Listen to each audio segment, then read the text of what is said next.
Hello and welcome to Rathod Science Academy. Today in this session we are going to see current affairs of 19th January 2025. So let's get started with our discussion. So before starting discussion I want to make a small announcement guys. So we in Rathod Science we are going to start prelims cum mains foundation course from tomorrow onwards. And class timings is from first for 1 month the timings here is 2:30 p.m. to 6 p.m. And if you're interested to join this foundation course and if you want to select a right coaching center, yes, this Rathod Science is the best option. Okay, try to choose our academy and try to join our foundation course which is available on both online and offline. And if you have any queries regarding this course, you can talk to me directly and you can call me on this number 8074765513 and even you can text me on WhatsApp. Okay, and now let us see the first article guys. Okay, see the title. Modi distributes 65 lakh property cards across 12 states, union territories. So actually this article is talking about property cards. Okay, so if you see the keyword, it is talking about property cards. And second important keyword you have to see is one scheme that is called as Swamitva scheme.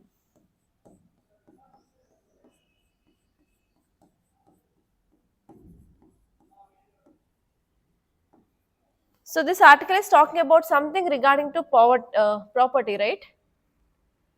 So property you will be seeing in your GS paper 2 under fundamental rights.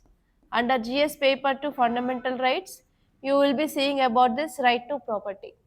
So earlier this right to property is a fundamental right, but it had been removed and now it is placed under article 300A and now it is a constitutional right. It is not a fundamental right. So you have to see about what is right to property and why it had been removed. It had been removed because of land reforms in our country.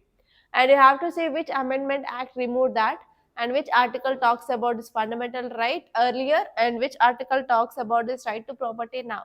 So all these things that are important and you have to refer, it is directly and simply given in your Lakshmikant book. And next one is scheme. So whenever you are getting any scheme in news, that is very important from your prelims and as well as mains. In prelims, at least 2 to 3 questions every year will be there on schemes. Okay, you have to be very much careful with the schemes. Okay, and you have to see under which ministry it comes. And you have to see important features of the scheme and what are the outcomes of this scheme. So from these areas you can get your prelims based question. Now let us see this in detail, and actually today is Sunday, right? So there is no editorial, no text and context, there are very less number of articles. Okay. So if you see the context, it says that our Prime Minister distributed more than 65 lakh property cards. To whom? To rural families. In how many villages? In more than 50,000 villages across 12 states and union territories under this scheme called as Swamitva. So actually even our Prime Minister made a statement, that is whenever we are going for rural digitalization, so this rural digitalization is very much helpful for empowerment of rural areas, and we can also leverage, that is we can also use the power of technology and as well as good governance in these rural areas through this mapping scheme. So if you're talking about this Swamitva scheme, the full form of this Swamitva is the survey of villages and mapping with improvised technology in villages. So in villages, we are going for mapping by using technology so that we can go for digitalization of land records. So this is about this scheme, and it is a central sector scheme. Central sector scheme is nothing but 100% of funds will come from central government. So 100% of funds will be borne by this central government. So there is no sharing of funds between central government and state government in this case of central government scheme, central sector scheme. And this scheme has launched in year 2020. So why? They have a vision of enhancing of economic progress in rural areas, and they want to provide record of rights to households, and especially they are using drone technology for mapping of the areas. And if you see, even you may get question regarding what are the objectives of a particular scheme in your exam. So what are the objectives? The first one is we want to bring financial stability in rural areas, and we need to have accurate land records and also digitalization of land records. And even when you are having proper land records, we can go for implementation of proper property tax implementation, and we can also create proper infrastructure, and we can use GIS maps for mapping of the area, and we can also go for better quality gram panchayat development plan. And even property related disputes and legal issues can be resolved by using this digitalization of land records. So these are the some important objectives of this scheme. And which ministry is taking care of? You have to remember that that is Ministry of Panchayat Raj. Okay, Ministry of Panchayat Raj, which is a nodal ministry for the implementation of this scheme. It is very important point, guys. So these are the some important things that you have to remember from this article. I hope it is very much clear. And now let us move on to next article. Okay, see the title, Israel-Gaza ceasefire to commence today. So this article is talking about Gaza truce or Israel-Gaza agreement. So we are discussing this topic from last 4 days onwards. So this article is important from your GS paper 2 under international relations. So here you have to see countries which are mediating. For example, you have US, we have Qatar, and you have to see about what are the important features of this agreement. So we are going to implement this in 3 phases. So in first phase, it is for first 42 days, that is around 6 weeks of time. So in that there will be exchange of hostages and even humanitarian aid, right? So this article is saying that we are going to commence this Israel-Gaza agreement on today at 8:30 a.m. onwards according to the local time. So the mediator country, that is Qatar, announced that families of hostages held in Gaza, they are going to be released. And next one here is they are also going to get some humanitarian aid. So these are the points that we discussed in yesterday's article, right? So that is the same thing which is given in today's article also. Just for the follow up only, we have to see this title. Okay, now let us see the next article. If you see the title, you can see survey adds 24 new species to Munar's faunal stock. So here in this image, you can see birds are there. You can see butterflies. You can see dragonflies. Dragonflies comes under family of odoneids. Odoneids. Don't confuse with this word. Odoneids is nothing but it is a family of dragonflies. So this article is talking about new species. So whenever you are getting any new species which is in use, then that will be very important from your GS paper 3 under environment and ecology. So here you have to see about what are those new species, and you have to see about area where they identified, and from that area you have to open your atlas and you have to see map location of that area, which is part of your GS paper 1 under geography. And you have to see about importance of biodiversity, and even you have to see what is the impact of climate change. Because of climate change, the migration of this bird species happens. So whenever migration is happening, what happens? So they can be identified in a new location. So it might be also one reason for identifying of new space in a new area. Okay, climate change, and you have to see about what is the role of government now. So after identifying the new species, what are the steps can be taken by the government? So government have to improve awareness about the new species to the local people so that they will be not going for hunting of that animals, right? So all these things are very important and we have to see from all these dimensions. And here you can expect a mains based question, and even you can use this data in your essay as well. Okay, sorry, actually there is some sore throat, I can't even talk. but even I don't have any choice. I have to take this analysis for sure. Okay, now let us see here a faunal survey. So whenever you are reading your environment and ecology, you will be coming across two words, flora and fauna. Okay, I'll write here flora and fauna. So flora is nothing but your plant species. Plant species comes under this flora. And what about this fauna?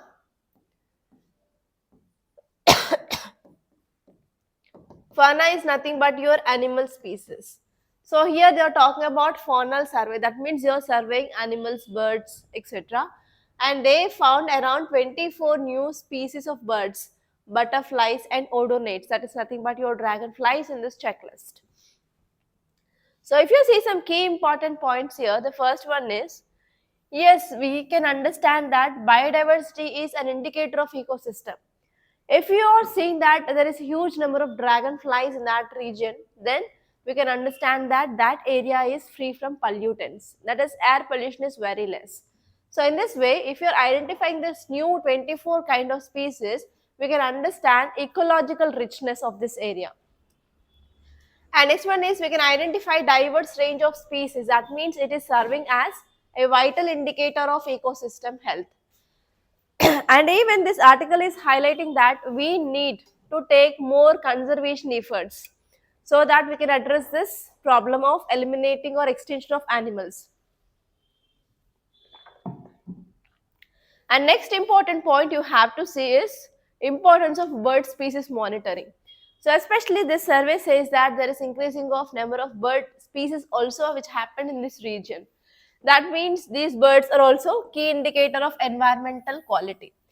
So I don't know whether you know this or not. So especially in the coal mines, in not only coal mines, in any other mining. So if they want to check whether there is a pollution of sulfur dioxide is there or not, they will be carrying a small bird. So whenever there is sulfur dioxide pollution which is there here, so bird will be losing its consciousness. Okay. So in that way, we will be using these birds as indicators of our environment quality. That means whenever we are increasing the number of birds there means obviously we can understand that environmental quality is also increasing. Okay. And next one here is they also identified that butterfly species also had been increased. So butterflies are also the indicator of ecology. Okay, so here this article which says that there is increasing of even butterfly number, that will reveal the impacts of climate change and as well as habitat loss. And next one here is we can understand that there is ecosystem interconnectivity. So here they surveyed Munnar region and also some important protected areas nearby that Munnar like Mathiketan, Shola and as well as Erivikulam National Park.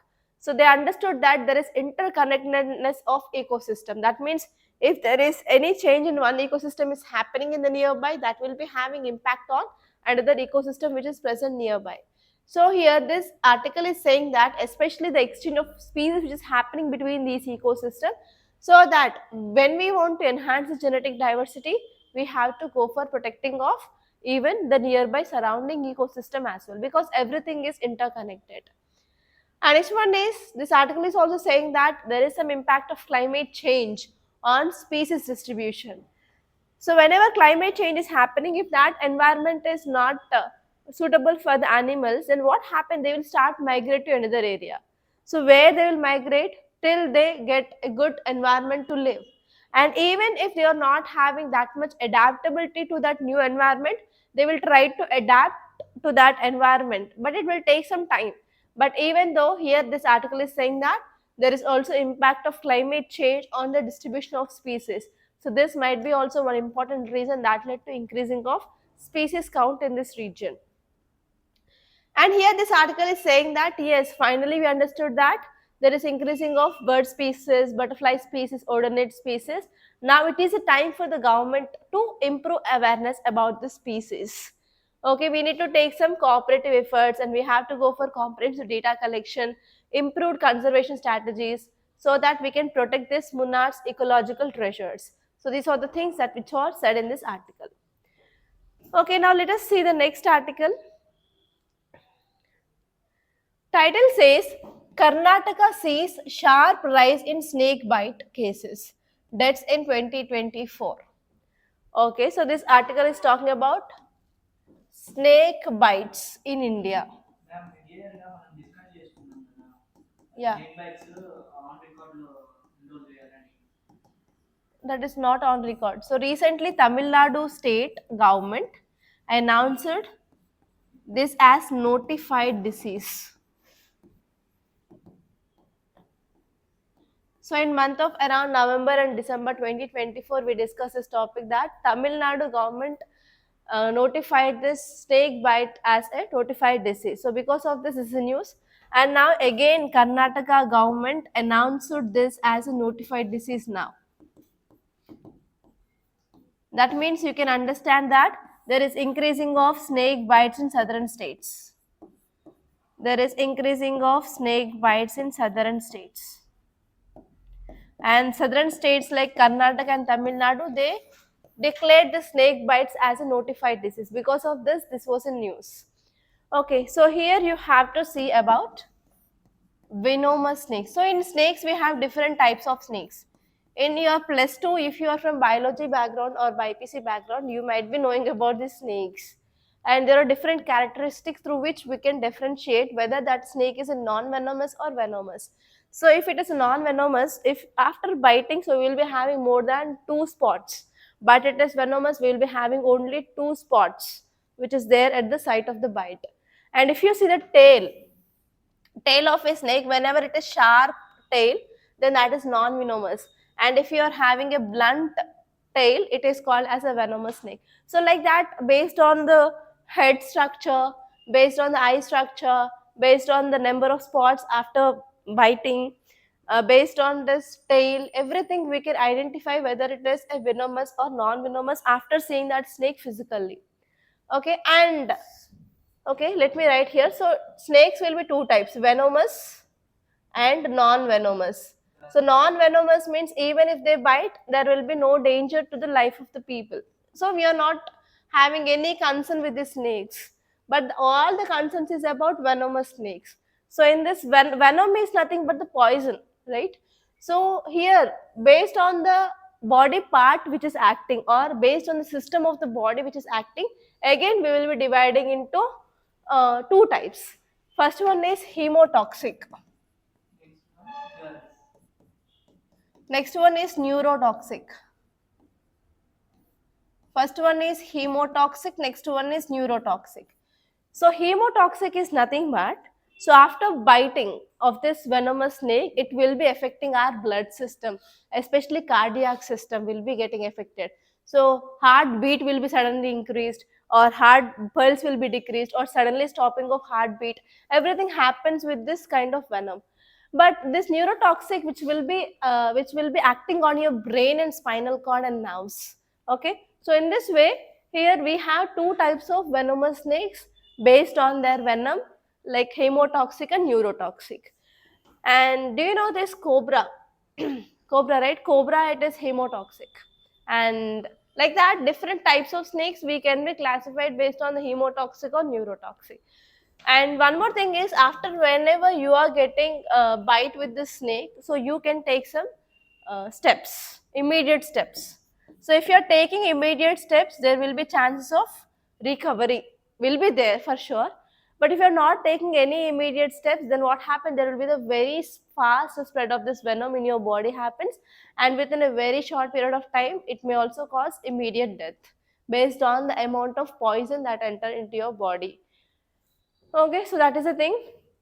And here you have to know about what are the steps taken by our country to prevent the snake bites, and in which population snake bites will be happening, whether it happens in the urban area. No, so it happens in the rural area, especially people who are working in agriculture.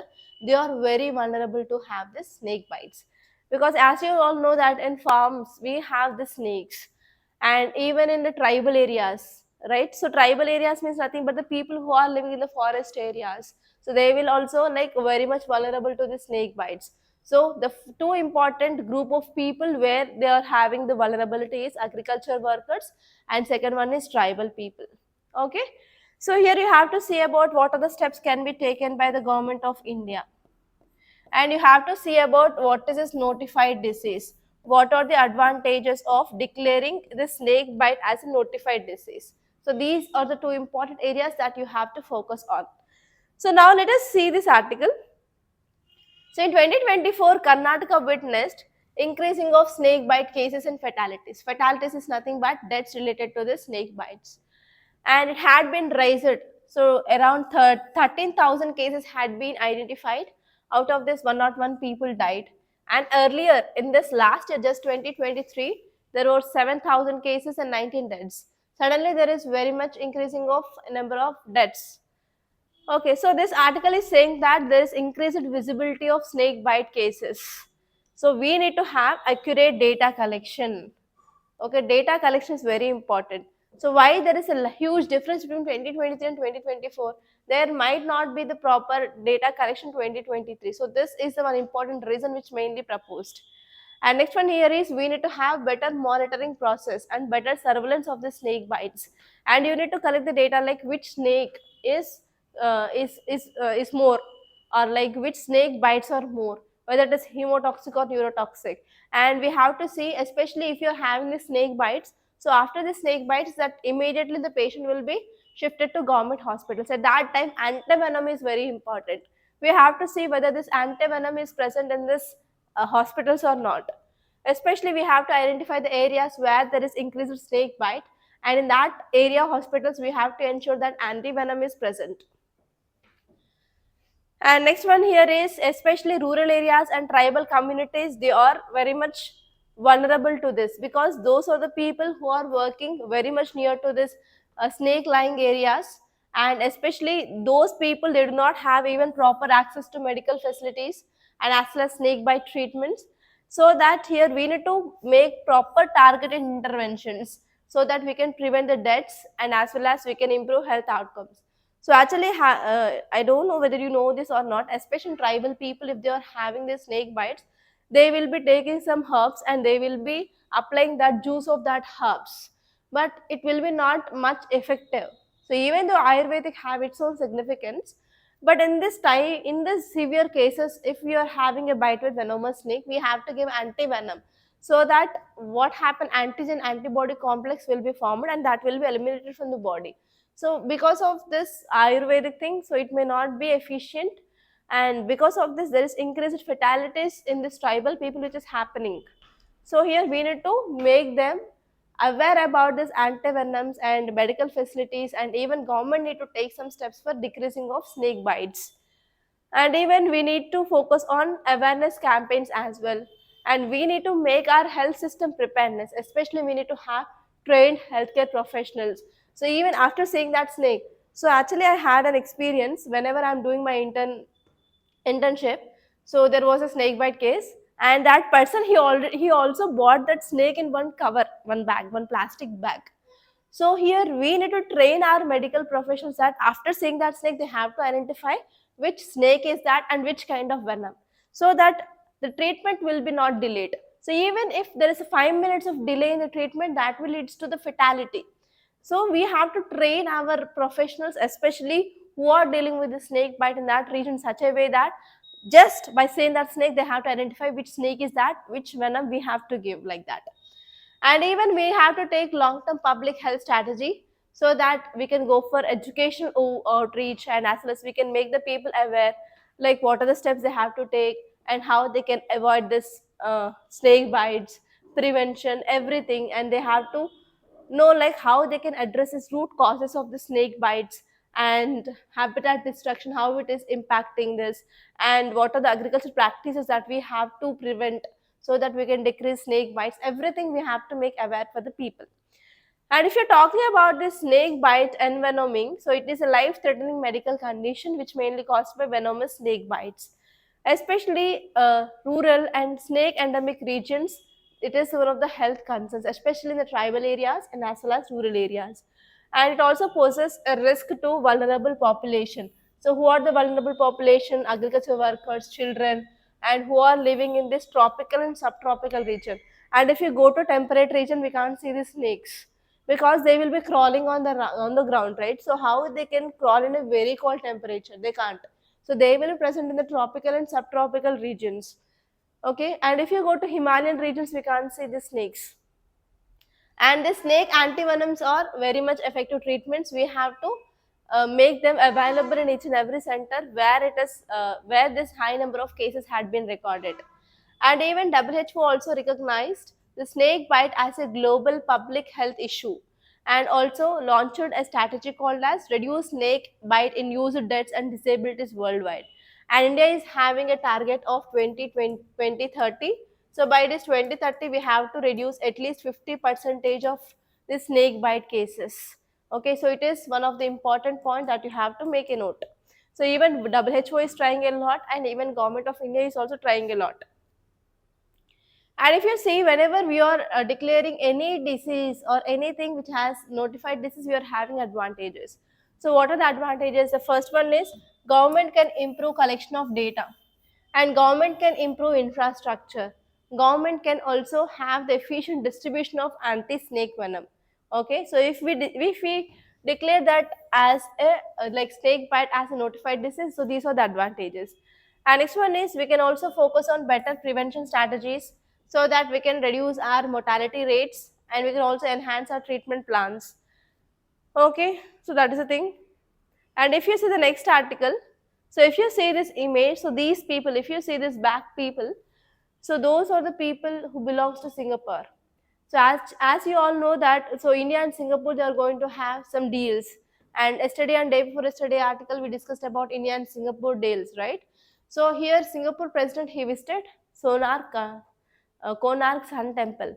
So because of this, it is very important, and you may get a question regarding this Konark Sun Temple. So here there is a famous chariot. Okay, so this is chariot. So on this chariot, you may get a question. Okay, it is from your art and culture point of view.